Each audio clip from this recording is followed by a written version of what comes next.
Бағдарламамызда давам етеміз. Бозатау районы спорт мектебінде 2014-2015 жылдар аралығында туылған жас өспірімдер һәм қызлар арасында спорттың еркін күрес түрі бойынша Бозатау районы прокуроры кубогы жарыслары шүлкеместірілді. Сөз хабаршымызға.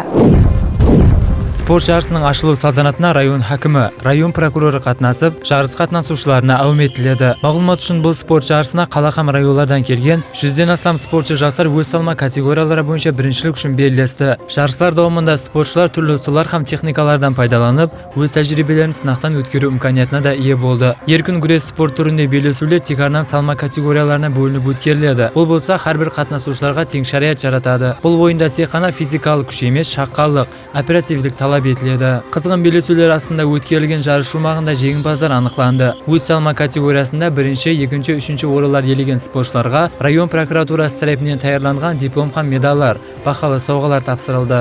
Районларымыздан, Нүкіс қаласынан спортшылар белсене қатынасып, бұл жарыста сыйлы бірінші, екінші, үшінші орынды жеңіп алған спортшыларымызға Бозатау район прокуратурасы тарапынан таярланған диплом һәм медальдар, сондай-ақ қымбат бағалы сауғалар менен сыйлықталмақта.